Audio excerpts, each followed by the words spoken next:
Throw her out. The command tore through the morning hall like thunder in the dead of night. Candles trembled, servants froze. Even the portraits upon the walls seemed to stare in horror. Brother, please. Her voice shook like a child lost in the dark. You have no brother here. Two servants, too frightened to refuse, seized the young lady by her arms. Still dressed in black from the burial of her parents, she was dragged across the marble floor, while whispers spread through the hall like smoke. One night!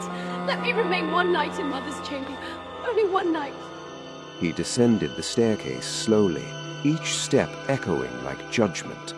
His eyes were cold, unreadable, yet somewhere deep within them lived a fear no one could name. This house belongs to me now, and you belong nowhere. The great doors were thrown open, wind screamed through the manor, rain lashed the stone steps. Her trunk was hurled into the darkness after her. Then came the final cruelty. Her late mother's shawl was torn from her shoulders and flung into the mud before the watching town. The iron gates slammed shut.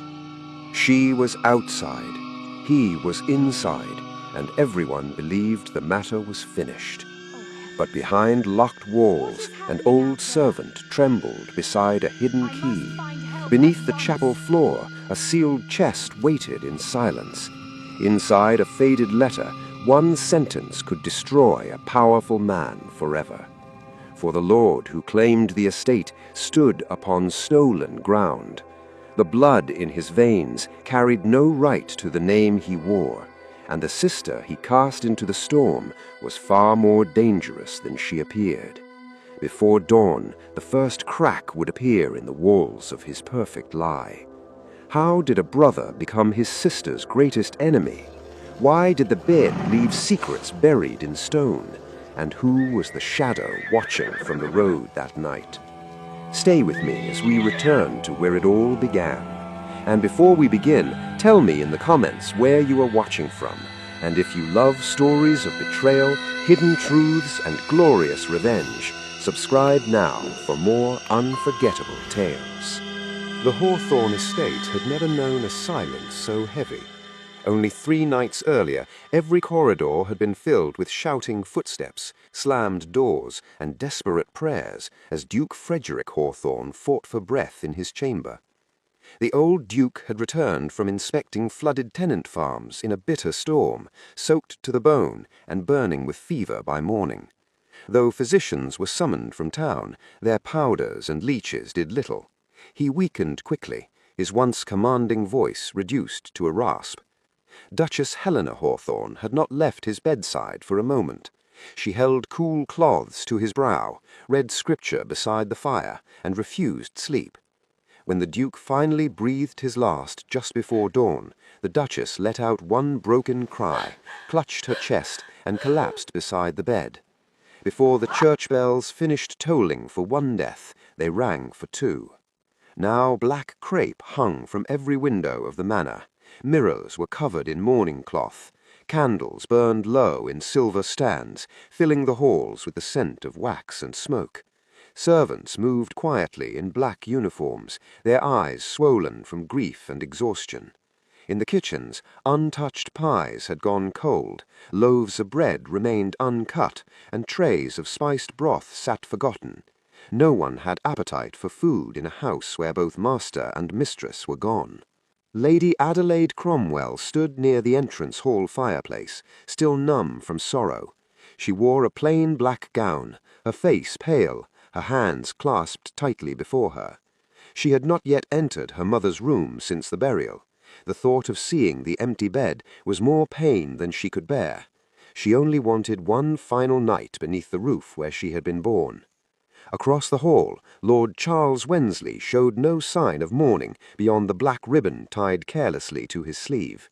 He stood tall beneath the grand staircase, already dressed as though receiving guests rather than burying parents. Beside him lingered several town men, eager to flatter whoever now held power. Charles raised a glass of wine he had ordered from the cellar only moments after returning from the graveyard. "My father is dead," he announced loudly, "and with his passing, this estate now answers to me." The gathered men bowed their heads and murmured approval. Some servants lowered their eyes in discomfort. Adelaide stepped forward. "Charles, this is not the hour for such talk." He turned slowly, a thin smile on his lips. "It is exactly the hour. Weakness waits, power does not." She stared at him, hardly recognizing the brother she had grown beside. "We have just buried them." "And buried confusion with them," he replied. "There will be order now." He looked toward the servants. "Lady Adelaide will leave this house before nightfall." The hall gasped. One maid dropped a tray, sending spoons across the marble floor. Adelaide's voice trembled. "Leave? Leave? Charles, Charles, I ask for nothing. Let me remain one night only. I wish to sleep in Mother's chamber and grieve." He laughed openly. "Grieve wherever women grieve best, away from matters of inheritance."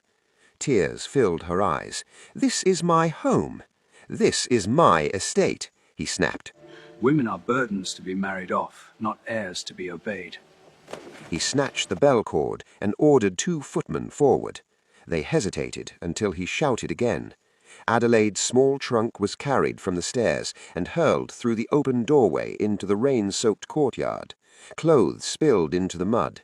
Then Charles stepped close, tore the soft wool shawl from her shoulders, very mother's shawl she had wrapped around her after the funeral, and flung it after the trunk. "Out!" The footman, ashamed, guided Adelaide toward the doors. She stumbled onto the wet stone steps as rain lashed her face. Behind her, the iron gates of the estate groaned shut. From an upstairs window, old Nurse Miriam pressed trembling fingers to the glass. "Forgive me, child. The wrong heir stands inside." Adelaide sank beside her overturned trunk in the mud, grief and shock stealing her strength. Her vision blurred. As she collapsed near the gate, a dark carriage waiting beneath the elm trees remained still, its hidden passenger watching everything in silence. Morning came grey and bitter over the village of Hawthorne. Rainwater still clung to the cobbled lanes, gathering in shallow puddles that reflected chimneys and crooked roofs. Lady Adelaide Cromwell walked slowly through the narrow street, with mud dried upon the hem of her black gown. Her trunk was scratched, one clasp broken, and her hands were red from cold. She had spent the last hours beneath a stone arch near the estate wall, shivering through the dark, while memories of her parents' funeral and Charles's laughter tormented her. Shopkeepers lifting shutters recognized her at once. A baker's wife covered her mouth in shock. A butcher's boy lowered his eyes in pity. An old flower seller reached for a small bunch of late roses, then quickly drew back when she saw 2 of Charles's men passing on horseback. Sympathy lived in many faces, yet fear ruled their hands. No one wished to invite the anger of the new master. Adelaide paused outside the bakery as warm scents of fresh bread and cinnamon drifted into the street. Hunger twisted painfully within her, but pride kept her silent. She turned away before tears could fall. A quiet voice spoke behind her. "My lady, if you please." A middle-aged inn servant stood there, cap in hand. Behind him waited the same dark carriage she had seen through blurred eyes before fainting at the gate. Its curtain remained closed. "The Rose and Lantern has prepared a room for you," the servant said gently. "A fire has been lit. Breakfast waits." Adelaide stared in confusion. "Who has sent this kindness?" "My master requests only your comfort," the man replied. "He gives no name." Too tired to refuse, she followed him through the lane to a modest inn tucked between a tailor and a cooper's yard. The room upstairs was simple but clean, with white linen sheets, a wash basin, and a small grate fire snapping warmly. On the table sat oat porridge with cream, soft bread, plum jam, boiled eggs, and tea scented with bergamot. Adelaide's lips trembled at the sight of such care. She whispered thanks, though no benefactor was present to hear it. At Hawthorne Estate, kindness had no place that morning. Charles strode through the halls with ledgers beneath his arm and greed in his eyes. He dismissed 3 widowed maids before luncheon, saying sorrow made women slow. He ordered the silver candelabras packed for sale, along with paintings, clocks, and a carved walnut cabinet the late Duchess had treasured. When the steward protested that these were family possessions, Charles threatened to dismiss him as well. By afternoon, Lady Millicent Vale arrived in a plum riding coat trimmed with fur. She toured the drawing-room as though already mistress of it, tapping furniture with her gloves and declaring which carpets offended her taste. Charles promised her a wedding before the season ended. She smiled only when jewels were mentioned. Old Nurse Miriam watched all of this with rising sickness in her heart. She had bathed both infants, soothed both fevers, and buried too many secrets in silence. Now she could bear no more. That evening she slipped from the manor by the servants' path and made her way to the Rose and Lantern. Adelaide opened the door herself, her eyes swollen yet composed. "Miriam." The old woman entered, removed her wet shawl, and took Adelaide's hands. Child, I have wronged you with silence." She told the story in a shaking voice. Years ago, Duke Frederick's younger sister, Lady Eleanor, lost her husband in a carriage overturning while heavy with child. 2 days after Adelaide was born, Eleanor died, bringing a son into the world. The Duchess, moved by grief and pity, placed the orphan beside her own daughter and swore he would be raised as equal blood, never knowing shame. "That boy was Charles," Miriam said. Adelaide stepped back as if struck. "No, no, it cannot be." "It can and it is." She wept openly now. "Then why was I cast out?"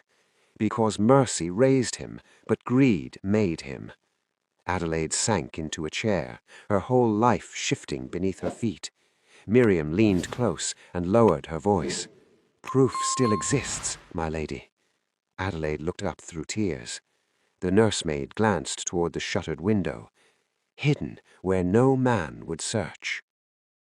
Several days passed, and the village that had once only pitied Lady Adelaide Cromwell began to know her.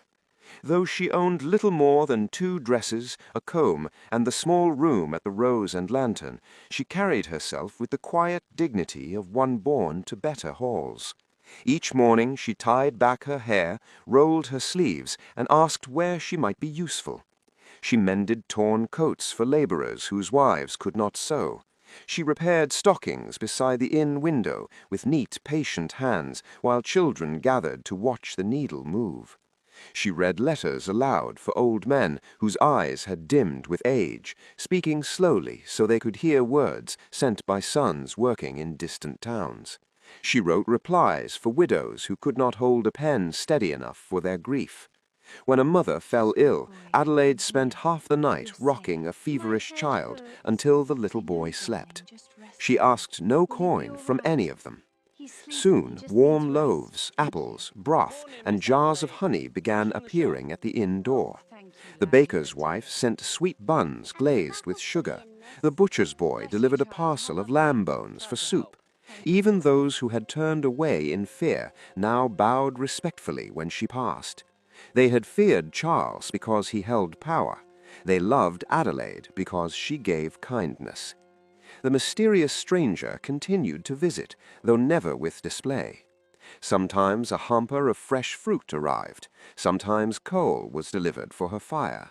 Once, when heavy rain flooded the lane, a pair of sturdy boots appeared outside her chamber door, sized exactly for her feet. At last he came himself in daylight. He entered the inn parlor dressed in a dark riding coat, rain still glistening on the shoulders. He was broad-shouldered, composed, and carried the ease of a man accustomed to command. Yet his eyes held warmth rather than pride. "I owe you thanks," Adelaide said carefully. "You have aided me more than I deserve." "You deserved far more than you received," he answered. He introduced himself as Lord Nathaniel Evermere, master of the neighbouring Evermere lands. Adelaide knew the name at once. His family's estates bordered her father's for generations. "I respected Duke Frederick greatly," Nathaniel said. "He was fair to his tenants and honest in trade. When I saw what was done to his daughter, I could not ignore it. Emotion tightened her throat. Then I thank you in my father's memory. They spoke over tea and buttered bread in the small parlor. Nathaniel listened more than he spoke. Adelaide noticed that unlike most noblemen, he never once treated her misfortune as weakness. At Hawthorne Estate, word of Adelaide's growing favor reached Charles by supper. The steward mentioned villagers praising her charity. A maid carelessly said the inn had never been so busy. Charles slammed his wineglass against the hearth, shattering crystal across the carpet. "She is nothing," he snarled, "a cast-off woman living on scraps." Lady Millicent Vale, lounging in silk near the fire, smiled thinly. "Then remind them of it. Crush sympathy before it grows into loyalty." Charles paced like a hound, scenting blood. "Yes, let them see what becomes of those who oppose me." He sent 4 estate men at once, with orders to seize the inn, throw Adelaide into the street, and warn any villager who sheltered her. Evening had fallen by the time the riders reached the Rose and Lantern. Rain tapped softly against the shutters. Adelaide stood near the hearth, helping the innkeeper's daughter practice reading from a worn storybook. The door burst open. Mud-spattered men entered, carrying Charles's authority like weapons. "You are ordered out," the first barked, "by command of Lord Charles Wensley." Before Adelaide could speak, another voice answered from beside the window. "Then Lord Charles has exceeded himself." Lord Nathaniel Evermere stepped from the shadows, calm and immovable. They recognized him instantly. His lands were larger than Charles's. His influence reached magistrates, merchants, and parliament men alike. Nathaniel's gaze hardened. "Tell Charles he has just sent threats into a house under my protection." The men backed away, pale and speechless. As they fled into the night, Adelaide's heart sunk with a new dread. Charles had just insulted a man far more powerful than himself. The message Lord Nathaniel Evermere sent to Hawthorne Estate was returned before the hour ended, carried by a breathless groom and sealed with Charles's crest. Nathaniel broke it open beside the inn fire, while Adelaide watched in silence. He laughed once without amusement, and handed her the paper. In sharp strokes, Charles had written that no neighboring lord, however rich, could command him. Hawthorne Estate answered to its rightful master alone. Any further interference would be treated as trespass. "He is a fool," Nathaniel said quietly. "He has always mistaken noise for strength," Adelaide replied, though fear stirred beneath her calm. Outside, the wind rose hard against the shutters. Before midnight, old Nurse Miriam arrived wrapped in a dark cloak, carrying a lantern with the flame turned low. "It must be tonight, before he sells more, before he destroys what remains." They crossed the manor grounds by the rear orchard, where bare branches clawed at the sky. Rain-soaked earth clung to their boots. The chapel stood apart from the house, old stone silvered by moonlight, its small bell tower leaning slightly with age. Adelaide had not entered it since childhood prayers beside her mother. Miriam lifted a worn iron ring hidden behind the altar rail. A slab of stone shifted with a groan, revealing steps descending into blackness. Cold air rose from below. Nathaniel took the lantern and went first. Adelaide followed, her pulse beating hard in her throat. The crypt beneath was narrow and lined with old family vaults, their names fading from marble. At the far wall stood a cedar chest bound in tarnished brass, sealed with wax long cracked by time. Miriam sank to her knees. I prayed never to open it. Nathaniel broke the rusted clasp. Inside lay bundles wrapped in silk gone yellow with age. There were parish baptism records tied with ribbon, a folded letter bearing the Duchess's hand, a gold wedding ring set with a small pearl, and legal papers marked with signatures and witnesses. Nathaniel examined the records first. Adelaide, daughter of Frederick and Helena Hawthorne. He lifted the next page. Charles, son of Lady Eleanor Wensley, sister to the Duke. Adelaide's breath caught. Miriam pressed her face into her hands. Nathaniel opened the legal papers. They named Charles as nephew and ward of the household, to be raised in comfort, but without inheritance over lawful issue. With trembling fingers, Adelaide unfolded her mother's letter. The ink had faded, yet every word remained clear. If sorrow should ever divide this house, remember why we chose mercy. Raise him kindly, but when truth is needed, protect my daughter. Tears spilled down Adelaide's cheeks onto the page. She kissed the signature at the bottom and held the letter to her chest. She knew she missed this day. She prepared for it, Nathaniel answered. By dawn's approach, he had already sent riders in 4 directions. Magistrates were summoned from town. 2 neighbouring gentlemen were called as witnesses. The parish rector was ordered to bring registry books. At Hawthorne Estate, lamps still burned in Millicent Vale's chamber. She moved quickly, stuffing velvet cases of jewels into travelling trunks, while her maid wrapped silver hair combs in linen. Do not ask questions, just pack. She had no intention of sinking with a ruined man. As the first pale light touched the manor windows, hoofbeats thundered into the courtyard.